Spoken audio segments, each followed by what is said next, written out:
ஏய் இல்லடா கலவை போட்டுக்கிட்டு இருக்க செங்கலே ஒழுங்கா வர மாட்டேங்குது பாட்டியெல்லாம் உன் மேல கம்ப்ளைண்ட் பண்ணிட்டு இருக்காங்க.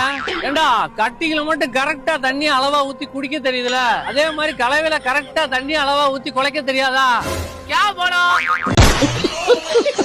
இந்த நாய்க்கு தமிழே தெரியாத, இந்த நாய்கிட்ட போய் இவ்வளவு நேரம் கத்திட்டேன்.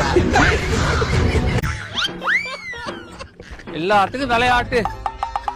தம்பி அங்கிட்டு எங்க போறீங்க? செங்கல் வாங்க போறேண்ணே. நான் என்ன பொங்கலா செஞ்சு வச்சிருக்கேன், நானும் செங்கல் தாண்டா செஞ்சு வச்சிருக்கேன். தம்பி இங்க வாங்க தம்பி, நம்ம கிட்ட பாத்தீங்கன்னா செங்கல், செத்துக்கல், சதுரக்கல், காட்டிக்கல், இப்படி எல்லா வடிவத்திலயும் கல் இருக்கு. உங்களுக்கு என்ன கல் வேணும்? அதெல்லாம் இருக்கட்டும், நீங்க செங்கல் எதுல செய்றீங்க? செங்கலா தம்பி? பால், சீனி, வெல்லம், கருப்பட்டி இதெல்லாம் போட்டு கலக்கி ஒரு தேய் செங்கல் ரெடி. கம்னாட்டி செங்கல் எதுலடா செய்வாங்க? களிமண்ல தானே செய்வாங்க. தம்பி உனக்கு இப்ப எத்தனை கல் வேணும்? எனக்கு ஒரு 5000 கல் வேணும். கல் நல்லா குவாலிட்டியா இருக்குமா? குவாலிட்டியா? ஏண்டா கோமுட்டி குவாலிட்டியை பத்தி ஏன்ட்ட பேசுறியா? என் கல் இரும்பு மாதிரி இருக்கும், பாக்குறியா?